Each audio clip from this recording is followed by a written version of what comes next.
Hello दोस्तों, मैं आपका दोस्त गुरमीत सिंह। दोस्तों, आज मैं आपके लिए एक बहुत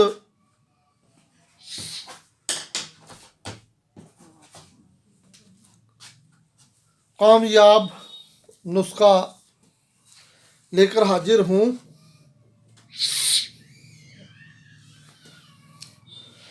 यह नुस्खा उमर हयात नवाब शाही हकीम, जिनके पिताजी को सैयद अनैत उल कुरैशी ने यह नुस्खा बख्शा था गुलाम सुल को।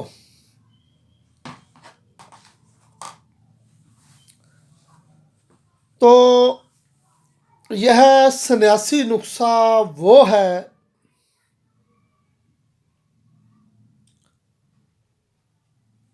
कि जो दोस्त इसको बनाएगा ना तो उसको कोई नामर्दी की दवाई बनाने की ज़रूरत पड़ेगी और ना ही उसको कायाकल्प किसी नुस्खे की ज़रूरत पड़ेगी। बहुत से दोस्त ये मैसेज करते हैं कि हमारे बाल सफ़ेद हो चुके हैं, कोई ऐसा नुस्खा हो जिससे बाल काले हो जाएं, जवानी लौट कर आ जाए और बुढ़ापा जवानी में बदल जाए।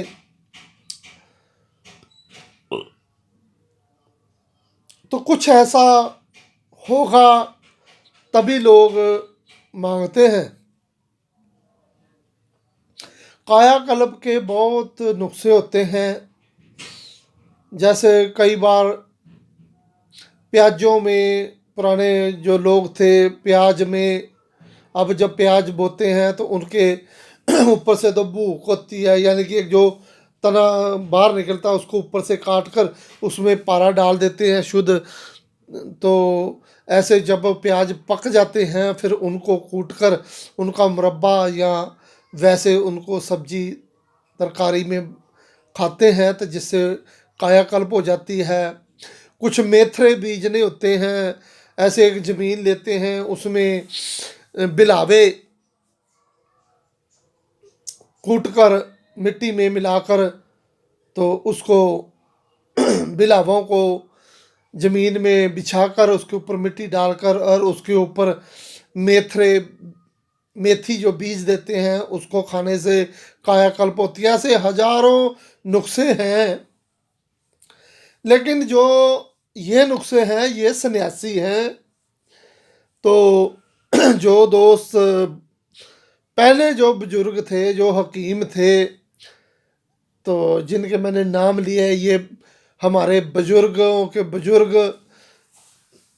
जो बड़े बड़े हकीम थे, राजे, जिनकी सलाह से अपनी ज़िंदगी व्यतीत करते थे, जिनकी सलाह से राजे अपने राजपाट का भोग करते थे, ये वो उन हकीमों की चीज़ें हैं जो मैं आपको बताता हूँ। दोस्तों,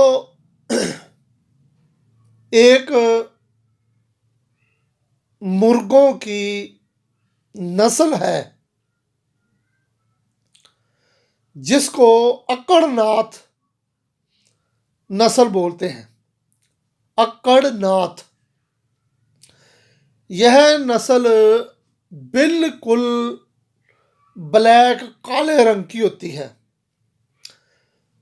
इनके सिर से चूंच से सब कुछ काला होता है, बिल्कुल ब्लैक।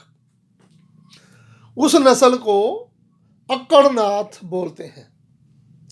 तो मैं इसी मुर्गे पे आपको एक नुस्खा बताता हूँ अगर कोई बना लेगा तो बहुत उसकी ज़िंदगी संवर जाएगी, वो बहुत फ़ायदा उठा सकता है। हमने नहीं बनाया तो क्योंकि हमें कभी अकड़नाथ नस्ल का मुर्गा नहीं मिला। अगर कहीं अकड़नाथ मुर्गा मिल जाए जो ब्लैक हो, इसकी पहचान ये है कि बिल्कुल ब्लैक होता है, और जो ये मुर्गी अंडा देती वो भी ब्लैक होता है। इसको काटने से इसका गोश्त जो मीट होता है, मांस होता है, वो भी ब्लैक होता है। सो दोस्तों, आपने क्या करना है, एक मुर्गा ले और 1.5 तोला आप वर्किया लें। वर्किया वर्किया को पीस कर बिल्कुल सुरमे की तरह उसको पीस लें और अपने पास रख लें। तो उसके बाद आप मुर्गा लेके आए जो जवान हो, अकड़नाथ। उस मुर्गे को किसी जगह पे या किसी कमरे में बांध दें। बांध कर और फिर उसको 3 दिन तक आट माश का आटा खाने के लिए दें, और कुछ ना खा सके इस प्रकार उसको बांध के रखें। तो या किसी खुड्डे में या जाली में, किसी भी तरीके से, मेरा कहने का मतलब है कि वो स्वाय माश आटे से कुछ ना खाए, पानी का बर्तन रख दें और पानी पीता रहे। 3 यौन के बाद आप इस मुर्गे को किसी साफ सुथरे कमरे में या किसी जगह पे इसको छोड़ दें या बांध दें, और जहाँ मुर्गा रखें उसके नीचे कोई टाट वगैरह बिछा दें, ताकि जो वो लेटरिंग करेगा, स्टूल करे, जो भी उसकी बीट होगी, जो गोबर होगा, कुछ भी कह लें, वो उसके ऊपर गिरती रहे ताकि आपको वो मिल जाए। तो हमने क्या करना है कि चौथे दिन उसको हमने पानी अंदर रख देना है, और 1.25 किलो माश का आटा लें। माश के आटे में जो हमने वर्किया पीस कर रखी हुई है, जो वर्किया हमने खर्र करके रखी हुई है, उसको आटे में मिलाकर और उसको गूंद गूंद कर उसको मुर्गे के खाने के मुताबिक बना लें, और इसके 21 हिस्से कर लें। 21। और अब क्या करें, रोज एक हिस्सा मुर्गे को खाने के लिए दे दें। ऐसे ही आपने 21 दिन उसको ये वर्किया वाला नुस्खा खिलाना है। फिर आपने 22वें दिन मुर्गे को छोड़ दें, यानी कि वहां से हटा लें, और उसको ज़िबा करके, यानी कि उसको काट कर, उसको साफ करके और उसके छोटे छोटे पीस कर लें। हड्डी वगैरह निकाल दें, जितना गोश्त है सारा ले लें, और गाय का देसी घी लेकर उसमें मांस को छोड़ दें, और नीचे मध्यम आग जलाकर रखें। उसको उसी आग में, तेल घी में इतना जलाना है कि वो पाउडर बनने के काबिल हो जाए। फिर यहाँ से निकाल कर गोश्त को किसी जाली पे रख दें, और उसको पड़ा रहने दे 2-4 घंटे, ताकि उसमें जो घी हो वो निकल जाए। अब दोस्तों, इस मांस को आपने अच्छी तरह से कूट कर पाउडर बनाएं। पाउडर बनाने के बाद इसकी में थोड़ा छोटी मक्खी का शहद लगाएं और इसको कूट कूट कर जक जान करके इसकी चने के बराबर गोलियां बनाकर सुखा कर रख लें।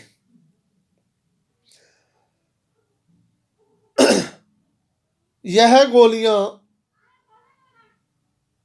आप एक गोली हर रोज, 2 गोली भी खिला सकते हैं सुबह शाम। दूध से घी दूध अधिक से अधिक पिलाएं। चंद दिनों में आदमी के बाल ब्लैक आने शुरू हो जाएंगे। शरीर में इतनी ताकत आ जाएगी कि वो जवान दिखने लगेगा। सारी बीमारियां उसको छोड़ती चली जाएंगी। अब 21 दिन की जितनी बीट इकट्ठी हुई है मुर्गे की, उसको सारी को सुखा लेना है। सुखाने के बाद उसको एक कुज्जी में गिलिक मत करके और उसको 12 किलो की आग दें। आग देने के बाद जो राख बीच में से निकले उसको गुसल देकर साफ करें और नीचे आपको वजन पूरा कुश्ता वर्किया आपके हाथ लगेगा। इसको महफूज कर लें। 7 रोज यह खसखस के खुराक मुताबिक वर्किया नामर्द को दें। केवल 7 खुराकें ही नामर्द को मर्द बना देंगी। जो बुजुर्ग लोग हैं उनको 7 खुराक खिलाएं और साथ में गोलियों का कोर्स शुरू रखें, तो बूढ़ा भी जवान हो जाएगा। दोस्तों, ये नुस्खा है, हमने बनाया नहीं अभी तक, और लेकिन मैंने आपको हकीमों के नाम बताए हैं। इन हकीमों का तजर्बे शुदा नुस्खा है। ये उस्ताद मोहतरम उमर हयात नवाब शाही के पिता गुलाम सुल, उनको सैयद अनैत अल कुरैशी हकीम ने यह नुस्खा नियत किया था। तो यह नुस्खा अगर किताबी होता तो मैं आपको ना बताता। सो दोस्तों, जो बनाना चाहे बना सकता है।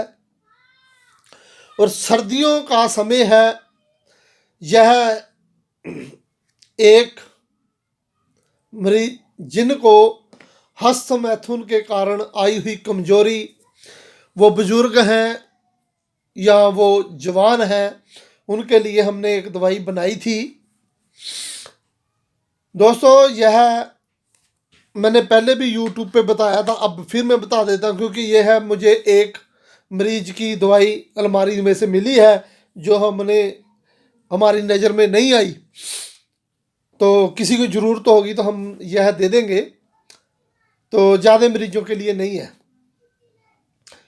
आपने 1 ग्राम सुमलफार को अच्छी तरह से पीस लें। पीसने के बाद उसको खरल में डालें। खरल में डालने के बाद आपने रात को भिगोए हुए 7 बादाम, बढ़िया वाले मीठे बादाम की गिरी, उनका छिलका उतार दें और बादामों को इसमें कूटकर खर्ल करते जाएं। शाम तक इसकी खर्ल चले, यानी कि वो इसमें बिल्कुल जकजान हो जाए। उसके बाद रात को फिर 7 बादाम भिगो दें और अगले दिन फिर 7 बादाम इसमें खर्ल करते जाएं। ऐसे इसमें 7 दिन तक 7 बादाम खर्ल करके फिर इसकी ऐसे दवाई बन जाती है ये।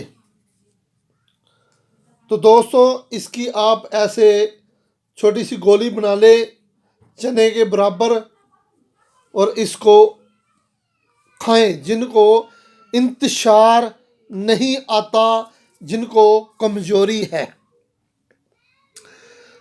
जिनकी वीर्य वाहिनियाँ कमज़ोर हो चुकी हैं, जिसके कारण उनको इंतशार नहीं आता और नामर्दी है, यह हस्त मैथुन से आई हुई कमजोरी दूर करने का एक फार्मूला था, जो बड़े भी खा सकते हैं और छोटे भी खा सकते हैं, और जो बना सकें वो बना सकते हैं। धन्यवाद दोस्तों।